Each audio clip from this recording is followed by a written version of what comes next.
Medical కాలేజీలను ప్రైవేటీకరణ చేస్తున్న దానిపై వైసీపీ గత కొన్ని రోజులుగా ప్రజా ఉద్యమ కార్యక్రమం అలాగే పీపీపీ విధానాన్ని వ్యతిరేకిస్తూ కూడా భారీ ఎత్తున అయితే నిరసనలు అయితే చేపట్టింది. అలాగే దీనిపై కోటి సంతకాల సేకరణ కూడా చేపట్టిన నేపథ్యంలోనే ఈ రోజు చేపట్టినటువంటి కోటి సంతకాలు కూడా గత 12వ తేదీనైతే జిల్లా ప్రధాన కార్యాలయాలకు అయితే చేరుకున్నాయి. ఇప్పుడు రాష్ట్ర వ్యాప్తంగా వచ్చినటువంటి ఈ యొక్క కోటి సంతకాలన్నీ కూడా పత్రులను ఏదైతే విజయవాడ తాడేపల్లి ప్రధాన వైసీపీ కార్యాలయానికి తరలించే ప్రక్రియ ఉమ్మడి తూర్పుగోదావరి జిల్లాలో ఉన్నటువంటి అన్ని వైసీపీ నియోజకవర్గాల నుంచి మొత్తం అంతా కూడా ఈరోజు భారీ ఎత్తున అయితే తరలిస్తున్నారు. ప్రస్తుతం కాకినాడ జిల్లా, తూర్పుగోదావరి జిల్లా, అమలాపురం, కోనసీమ జిల్లా ఏదైతే ఉన్నాయో మొత్తం వచ్చినటువంటి అన్ని నియోజకవర్గాల నుంచి వైసీపీ ఏదైతే సేకరించినటువంటి ఈ యొక్క కోటి సంతకాల సేకరణ సంబంధించినటువంటి వాటిపై ఇప్పుడైతే భారీ ఎత్తున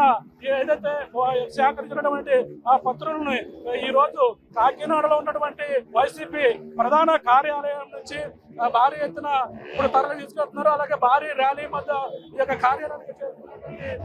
ఏదైతే పత్రాలు ఉన్నాయో ఆ పత్రుల్ని కోటి సంతకాలు సేకరించినటువంటి పత్రులను ఇప్పుడు భారీ ఎత్తున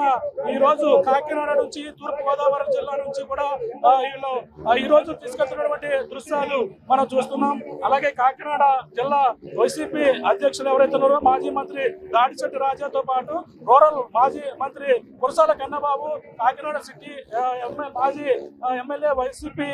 ఇన్ఛార్జ్ ఎవరైతే ఉన్నారో ద్వారంపూడి చంద్రశేఖర్ రెడ్డి ఆధ్వర్యంలో, పట్టాపురం వైసీపీ ఇన్ఛార్జ్ వంగా గీతతో పాటు, అలాగే జగ్గంపేట వైసీపీ ఇన్ఛార్జ్ తోట నరసింహతో పాటు, అలాగే పెద్దాపురం వైసీపీ ఇన్ఛార్జ్ దౌలూరు దొరబాబు భారీ ఎత్తున ఈ యొక్క పత్తిపాడుకు సంబంధించినటువంటి అలాగే ముద్రగడ గిరి ఆధ్వర్యంలో భారీ ఎత్తున ఈ యొక్క